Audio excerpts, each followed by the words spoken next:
first, I just want to give you a quick review of what we learned in last class. So the reactions we learned in last class, all of with this type.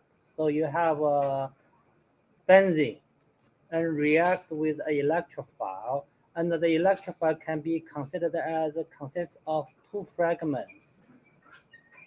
The electrophile generally the neutral reagent, but it consists of two fragments. One fragment is the electrophile, the other fragment is a nucleophile. One of the one of the examples is a nitric acid is a neutral electrophile, but you can consider nitric acid has two fragments. One is NO2 plus, okay, and the other one is OH minus, okay. So nitric acid HNO3 is split into two parts. One is NO2 plus nitrogen cation. That's the true electrophile that react with the benzene ring, and the OH minus fragment is the nucleophile part. It's actually later will be combining with the proton of the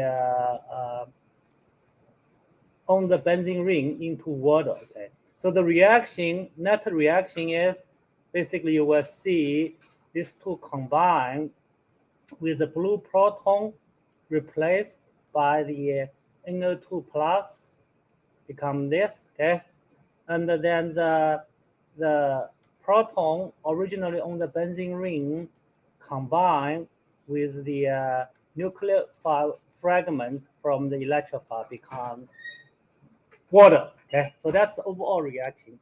Mechanistically, the what you will see is the true electrophile in the electrophilic reagent.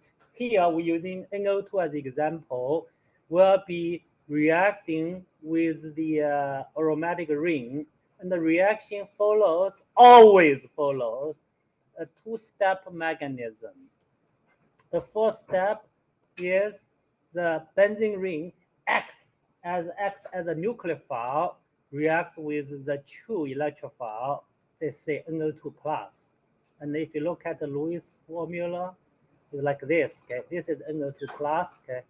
And the aromatic ring acting as a nucleophile. So this pi electron will be attacking the positive charge, the nitrogen, okay? And this give you the the addition intermediate.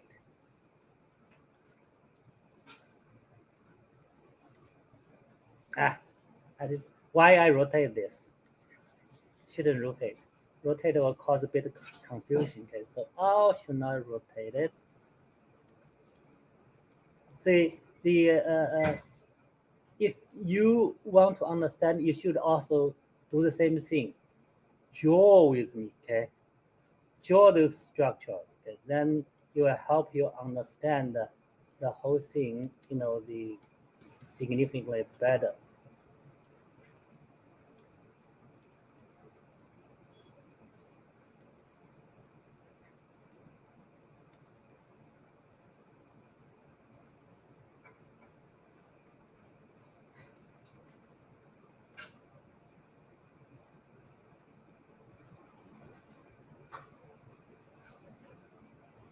Okay. Oh no.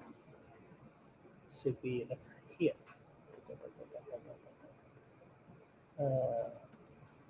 Connect better to let it connect the other one, so it will be help us track the whole thing a bit better. Okay, connect to this one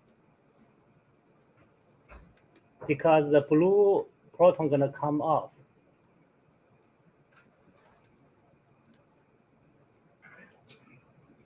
And you still have a proton here. Okay. So that is this step is a rate limiting step. So the rate of this step will affect the rate of the entire reaction. So this is rate limiting step. Okay, why? Because this step is highly endothermic, because aromaticity in this compound, okay, in the benzene, is lost here. This guy is no longer aromatic, but this one is. So that makes this step hugely endothermic. So that makes this one slow. Okay. Now next step is actually very fast and exothermic step. Why? Because you're gonna have a base here. You know, the base could be, say, you know, the water, you know, water in the reaction system. The base water takes this proton away. This beta elimination reaction, because this is a carbocation. This proton is the beta proton. So this beta proton can be taken away by a reasonable base in this reaction system. In this particular system, water can serve as a Bronsted base. So the proton taken away, this pair of electrons can come here, okay? So this can restore the aromaticity of the system. So you're gonna give you back the aromaticity. Because the restoration of aromaticity, this step is actually hugely exothermic. So this is a very fast step. So it's not really rate limiting. Okay.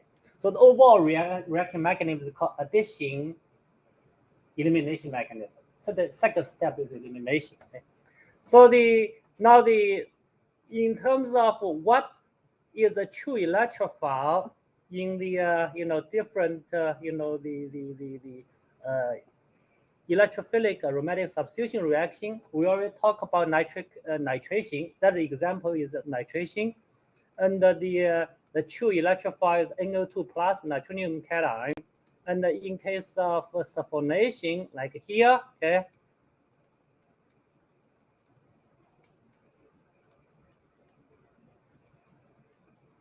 The true electrophile is SO3, okay?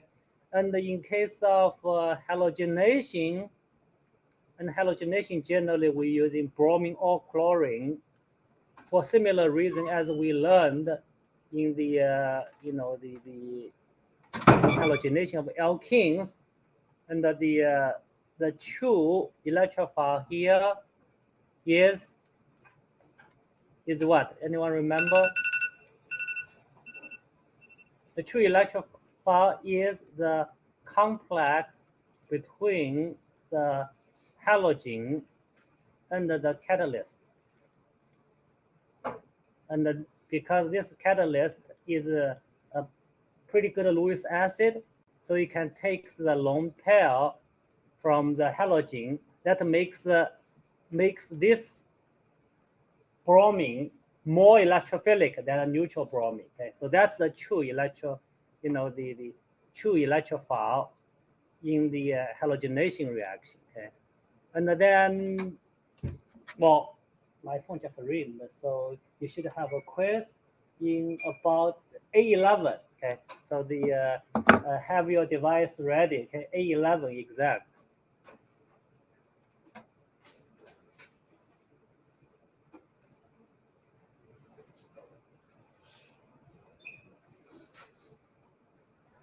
And the next reaction we already started, but didn't go to details yet. If you have alkyl halide, you let it react with benzene ring, and using alumina chloride as a catalyst. The net reaction is you can treat the alkyl halide as two fragments, the electrophilic part and the nucleophilic part, okay, with a pair of electrons.